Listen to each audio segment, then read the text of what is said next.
আমরা যে প্রথম বর্ষে পড়াশোনার জন্য মানব কঙ্কাল কিনে পড়ি এবং পরবর্তীতে সেটা বিক্রি করি, এটা ইসলামী দৃষ্টিতে কতটুকু জায়েজ? কেউ হজ করতে শারীরিকভাবে অক্ষম হলে বদলি হজের বিধান কি? বদলি হজের ক্ষেত্রে এমন ব্যক্তি নির্বাচন করা যাবে কিনা যিনি নিজের হজ আদায় করেন নাই। ইসলাম বহির্ভূত কোনো দেশ বা ইসলামের চর্চা তেমন করা হয় না, এরকম কোনো দেশে উচ্চশিক্ষার জন্য পড়তে যাওয়া ধর্মীয় দৃষ্টিকোণ থেকে কতটা উপযুক্ত? যখন মুসলমানদের উপরে গণহত্যা চালাচ্ছে একটি টেররিস্ট রাষ্ট্র, তখন সেই রাষ্ট্রকে সরাসরি অস্ত্র প্রদান করে সহায়তা করছে এমন সব দেশে উচ্চশিক্ষা বা ভ্রমণের উদ্দেশ্যে যাওয়া যাবে কিনা? আমি জানি সালাতের পর সম্মিলিত মোনাজাত নবী করিম সাল্লাল্লাহু সাল্লামের সুন্নাহ দ্বারা সাব্যস্ত নয়। আবার রাসূল সাল্লাল্লাহু সাল্লামের বৃষ্টি চেয়ে সম্মিলিতভাবে মোনাজাত করার কথাও জানি। তাহলে সমন্বয় কিভাবে? বর্তমান বিশ্বের পরিপ্রেক্ষিতে উম্মার প্রতি আমাদের দায়িত্ব কিভাবে পালন করতে পারি? অনেক বড় প্রশ্ন, ছোট্ট করে বলি। উম্মার প্রতি, মুসলিম জাতির প্রতি একজন মুসলিম জাতির সদস্য হিসাবে আমাদের কর্তব্যের মধ্যে প্রথম কর্তব্য হবে আমি নিজে একজন আদর্শবান ভালো মুসলমান হওয়া। এটা হলো প্রথম দায়িত্ব। আমরা অনেকে জাতিকে নিয়ে অনেক চিন্তিত, কিন্তু আমি নিজের কোনো খবর নাই, আমি নিজে ভালো মানুষ হচ্ছি না। আমি নিজে ভালো মুসলমান হব, আদর্শবান মুসলমান হব, 5 ওয়াক্ত নামাজ পড়বো ঠিক মতো, সুন্দর করে ইসলামটাকে জানবো, আমার আচার আচরণ কাজ কারবার সব দিক থেকে ইসলামের সৌরভ ছড়াতে হবে। আমি যেদিকে যাব মানুষ দেখবে একজন মুসলমান গেছে। আমি যখন চিকিৎসা দেব তখন মানুষ বলবে একজন মুসলমান ডাক্তার চিকিৎসা দিয়েছে। আমি যখন ইঞ্জিনিয়ারিং করবো মানুষ দেখবে একজন মুসলমান ইঞ্জিনিয়ার কাজ করেছে। আমার প্রত্যেকটা কাজ থেকে ইসলামের সৌরভ ছড়াবে, সৌন্দর্য ছড়াবে, পরোপকার, মানুষের কল্যাণকামিতা, সুন্দর আচরণ, ম্যানার্স, ইসলাম যেগুলো আমাদেরকে শিখিয়েছে সেগুলো আমাদের মধ্যে আনা। এটা হলো মুসলিম মিল্লাতের উপকার করার জন্য প্রথম শর্ত, যে নিজে সংশোধিত হওয়া, ভালো মুসলমান হওয়া। নাম্বার 2, এর পাশাপাশি আমার যে স্কিল বা দক্ষতা আছে এটাকে বৃদ্ধি করে মুসলিমদের মুখ উজ্জ্বল করা। আমাদের অনেক তরুণরা আছেন যারা একটু ইসলামের দিকে আসলে, অনেক মেডিকেল স্টুডেন্ট আছেন, অনেক আপনার ইঞ্জিনিয়ারিং অনেক স্টুডেন্ট আছেন, যে কোনোভাবে তিনি হয়তো দিনের ছোঁয়ায় এসেছেন, এরপর দেখা যায় সে পড়াশোনার প্রতি আর মনোযোগী না। আমার কাছে অনেক স্টুডেন্ট যায় যা বলে, হুজুর পড়ালেখা করতে আর ভালো লাগে না আমার। উনি এখন নামাজ কালাম পড়তে ভালো লাগে, ওনার এখন কোরআন শরীফ পড়তে ভালো লাগে, ওনার পড়ালেখা করতে ইচ্ছা করে না। তাই বললাম যে কার পালায় পড়ছেন আপনি, কাহিনী কি, কেন পড়ালেখা করতে ভালো লাগবে না? অনেক ছেলেপেলে আছে আগে বাবা মার ব্যবসা বাণিজ্যে সময় দিতেন, এখন সে ধর্মকর্ম করা শুরু করছে, এখন সারাদিন মসজিদে পড়ে থাকে, দোকান টোকানে আর যায় না, ব্যবসায় যায় না, এখন তার এগুলো ভাল লাগে না, দুনিয়াদারি আর ভাল লাগে না। এটা হলো শয়তানের নেক্সুরতে ধোকা। আপনি কোনো দক্ষ আলিমের পরামর্শ ছাড়া নিজে নিজে ডিসিশন নেবেন, আপনার স্কিলকে আপনি কবর দিবেন, তাহলে আপনি মুসলিম মিল্লাতের ক্ষতি করলেন। আপনার স্কিলকে ডেভেলপ করে মুসলিম মিল্লাতের মুখকে উজ্জ্বল করবার যথেষ্ট সুযোগ আছে। আমরা সেই মুসলিম যারা স্পেনের তারেক বিন জিয়াদের স্পেন বিজয়ের মধ্য দিয়ে আমরা জ্ঞান বিজ্ঞানে, বিশেষ করে আপনাদের যে সাবজেক্ট চিকিৎসা বিজ্ঞানে মুসলমানরা অনবদ্য অবদান রেখেছেন, সে অতীত আমাদের ছিল, দুঃখজনক সে অতীত আমাদের হারিয়ে গেছে, আজ নাই, সেটি পুনরুদ্ধার করতে হবে। অতএব মুসলিম জাতির জন্য আপনি কিছু করতে চাইলে আপনার স্কিলকে ডেভেলপ করে, ওই যে উদ্দেশ্য হবে আল্লাহ আমি অ্যাজ এ মুসলমান মুসলমানদের মুখ উজ্জ্বল করব, একজন বাংলাদেশি হিসেবে আমার প্রিয় স্বদেশকে আমি অনন্য উচ্চতায় নিয়ে যাব, বিশ্বের দরবারে আমি একটা ভালো জায়গায় নিয়ে যাবো, চেষ্টা আমাদের মধ্যে থাকতে হবে, তাহলে আপনি মুসলিম মিল্লাতের উপকার করতে পারবেন। নাম্বার 3, বর্তমান সময় সম্পর্কে সচেতনতা, বিভিন্ন ইজম মতবাদ সম্পর্কে জানা, ইসলামকে মুসলমানদেরকে কিভাবে কোণঠাসা করা হয় সেই জিনিসগুলো দেখা। গোটা পৃথিবীর যেখানেই মানুষ মার খাচ্ছে, যেখানেই, আপনি ফিলিস্তিন বলেন আর কাশ্মীর বলেন, বার্মা বলেন আর সিরিয়া বলেন, ইরাক বলেন আর আফ্রিকা বলেন, পৃথিবীর যে কোনো জায়গায় যুদ্ধ চলছে। আপনি দেখবেন বোমার নিচে যাদেরকে দেখা যায় তারা শুধুই মুসলমান, মুসলমান ছাড়া কাউকে দেখতে পাবেন না, কিন্তু এরপরে বলা হবে যে মুসলমানরা অশান্তি সৃষ্টি করছে। আমার প্রিয় নবী সাল্লাল্লাহু আলাইহি সাল্লাম, যাকে নিয়ে আজকে আমরা আলোচনা করছি, তার জীবনে 27টি যুদ্ধে অংশগ্রহণ করতে হয়েছে, তাকে বাধ্য করা হয়েছে। সেই যুদ্ধগুলোতে অংশগ্রহণ করে সর্বসাকুল্যে যত মানুষ মারা গেছেন তার সকল যুদ্ধে, সব মিলিয়ে যুদ্ধের বাইরে কিছু মানুষ বিচারিকভাবে মৃত্যুদণ্ড পেয়েছেন তাদের বিশ্বাসঘাতকতার অপরাধে, সব মিলিয়ে 1000 মানুষ ছিল, মাত্র 1000। এই নতুন বাংলাদেশ যে আমরা পেয়েছি, এই নতুন বাংলাদেশ পেতে কত মানুষের জীবন দিতে হয়েছে? 2000 মানুষের। একটা ইউনিয়ন দখল করতে 500 মানুষের জীবন দেওয়া লাগে আজকাল অনেক সময়। সেখানে নবী সাল্লাল্লাহু আলাইহি সাল্লাম গোটা বিশ্বে ইসলাম প্রতিষ্ঠা করতে গিয়ে 600 বেশি মানুষ বিচারিকভাবে মৃত্যুদণ্ড হয়েছে। এত মানুষ কিভাবে হলো? ওই যে একসাথে ইহুদিদের বিশ্বাসঘাতকতা মদিনাতে ছিল, মদিনার সনদ লঙ্ঘন করেছিল তারা, এটা ঐতিহাসিক ঘটনা। আর মাত্র 400 মানুষের জীবনের বিনিময়ে ইসলাম গোটা পৃথিবীতে প্রতিষ্ঠিত হয়েছে। অথচ দুইটি বিশ্বযুদ্ধে 100 মিলিয়নের বেশি মানুষ নিহত হয়েছেন। মুসলমানরা করেছে, এরপরও মুসলমানদের দোষারোপ করা হবে। তো বিশ্বের এই পট পরিবর্তন, এসব পলিটিক্স, বিশেষ করে মুসলমানদের স্বার্থ সংশ্লিষ্ট বিষয়গুলো, এগুলো আমাদেরকে জানতে হবে। আপনারা শিক্ষিত মানুষ হবে, সেগুলো আপনারা পড়বেন আমি আশা করব। এগুলোর মধ্য দিয়ে আপনি মুসলিম জাতির করণীয়, মুসলিম জাতির সদস্য হিসেবে আপনার করণীয় আপনি ঠিক করতে পারবেন, আপনি চূড়ান্তভাবে সঠিক সিদ্ধান্ত নিতে পারবেন ইনশাআল্লাহ। এরপরে প্রশ্ন হলো, যদি ঢাকার বাইরে যাওয়ার মতো মাহরাম না থাকে কিন্তু কোনো প্রয়োজনীয় কাজে ঢাকার বাইরে যাওয়ার দরকার হয়, তবে মায়ের সাথে যাওয়া যাবে কিনা? মা তো আসলে নিজেই একজন মহিলা, আপনার একজন পুরুষ মাহরাম লাগবে সফরের দূরত্বে যেতে হলে। ঢাকার বাইরে আর ঢাকার ভেতরে ইস্যু না, ইস্যু হলো সফরের দূরত্ব কিনা। সফরের দূরত্বে যেতে হলে আপনার মাহরামের প্রয়োজন হবে। আর সফরের দূরত্ব বলতে ওই যে 75 কিলোমিটার 77 কিলোমিটার, এত দূর যদি না হয়, এর কম যদি হয়, তাহলে আপনি সিকিউর ফিল করলে একা একা আপনি জার্নি করতে পারেন। কিন্তু শরীয়ত আপনার সেফটির জন্য এই কথাটা বলে। অনেক বোনরা বলেন যে ভাই কেমন কথা, ছেলেরা যেদিকে ইচ্ছা সেদিকে যেতে পারবে, আমরা চাইলেই যেতে পারবো না, সফরের দূরত্বে যেতে হলে একজন ছেলে আমার সাথে থাকতে হবে, কেমন কথা? আমি বলি দেখুন, এটা কেন করেছে শরীয়ত? আপনার সেফটির জন্য। আমি গত সপ্তাহে ইউরোপের কোথায় যেন সুইজারল্যান্ডের একটা জায়গায় কি যেন একটা লেক আছে খুব নাম করা, রেইনফল, সেই লেকের ওখানে গেছিলাম। তো আমাদের বাংলাদেশি এক ফ্যামিলির সাথে দেখা হলো হঠাৎ করে। আমরা কথা বলে তাদের সাথে আলাপ সালাপ করে আমরা নিচে নামলাম। লেক দেখে আমরা উপরে উঠতে উঠতে দেখি যে ভদ্রমহিলা হঠাৎ করে অসুস্থ হয়ে একদম পড়ে গেলেন এবং নাক দিয়ে রক্ত বের হচ্ছে। তার সাথে তার স্বামী ছিলেন, স্বামীর কোলায় মাথায়।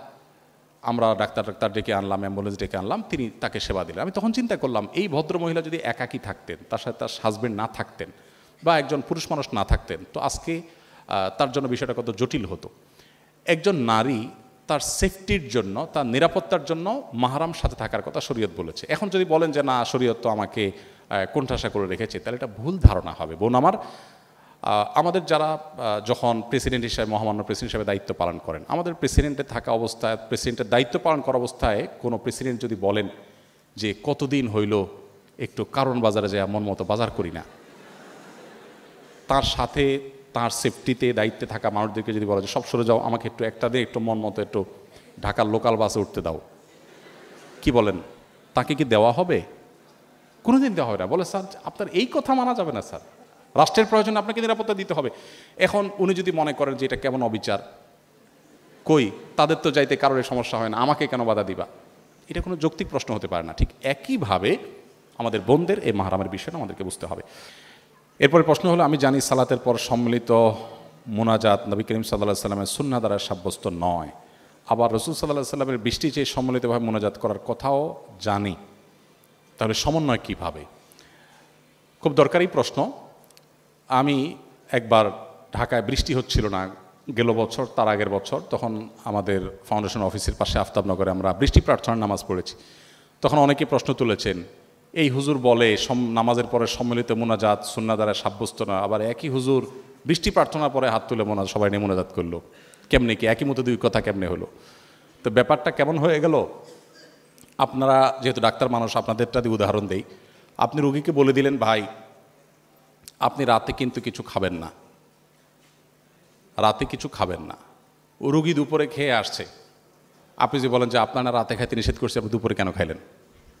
এই প্রশ্নটা কি খুব যৌক্তিক প্রশ্ন হবে?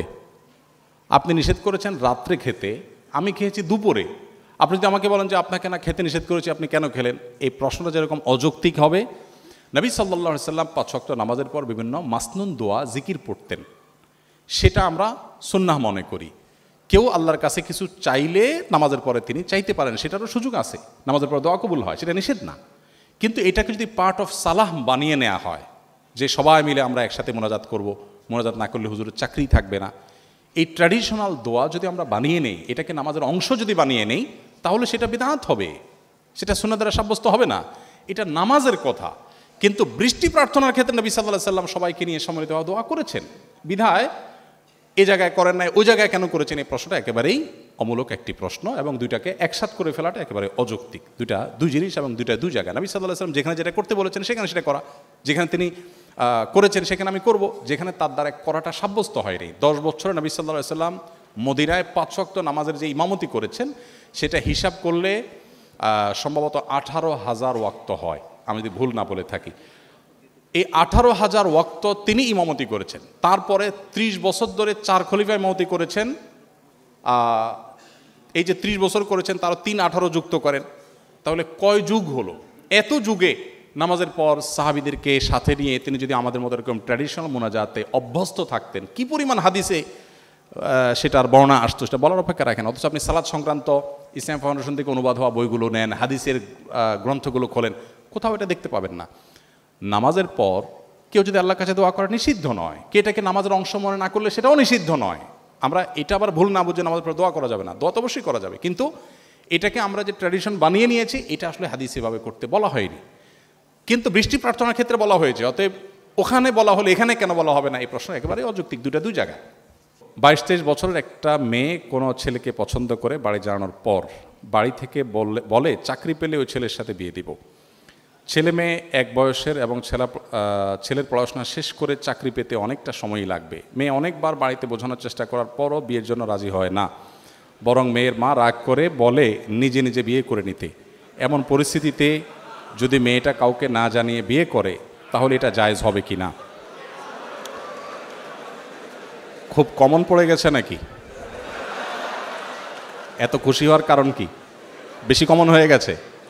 আচ্ছা, এ ধরনের প্রশ্ন প্রায় আসে, 10টা আসলে একটার উত্তর দেওয়ার চেষ্টা করি, তারপরে এটা গুরুত্বপূর্ণ বলতে হবে, খুব অল্প করে বলি। দেখুন, আল্লাহ সুবহানাহু ওয়া তাআলা বিবাহের দায়িত্ব দিয়েছেন অভিভাবকদের উপরে। আল্লাহ কোরআনে বলেছেন ওয়া আনকিহুল আয়ামা মিনকুম ওয়াস-সালিহিনা মিন ইবাদিকুম ওয়া ইমাইকুম। অভিভাবকদেরকে আল্লাহ অর্ডার করেছেন তোমরা তোমাদের অধীনস্থদেরকে বিবাহ দাও।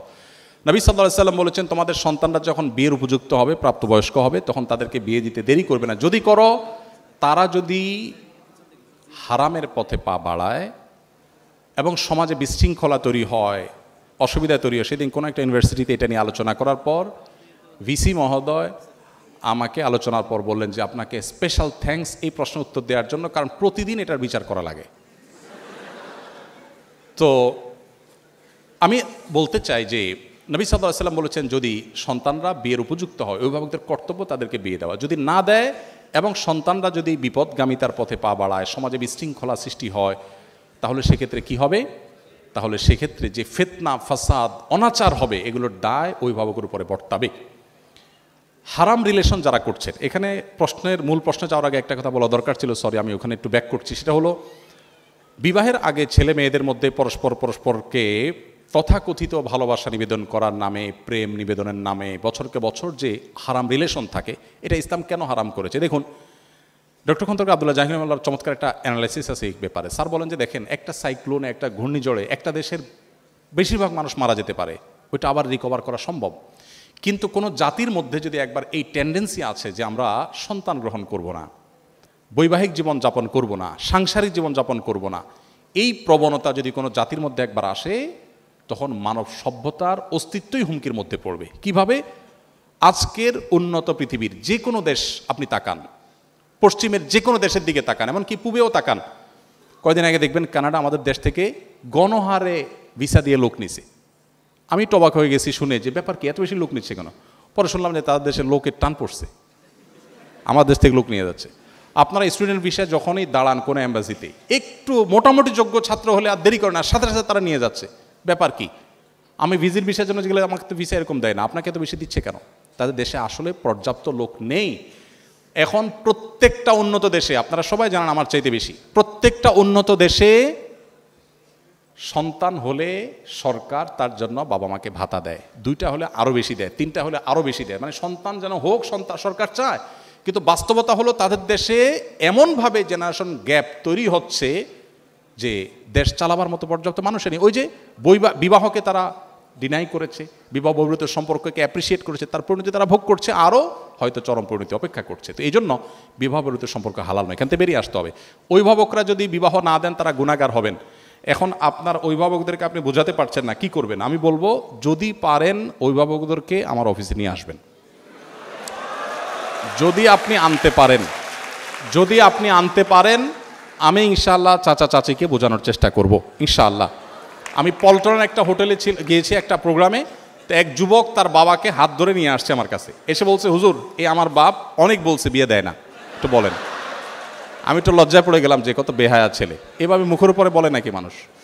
তো বাবা মাদেরকে যদি আপনারা বুঝাইতে না পারেন তো সেক্ষেত্রে অনেক বুদ্ধি আছে।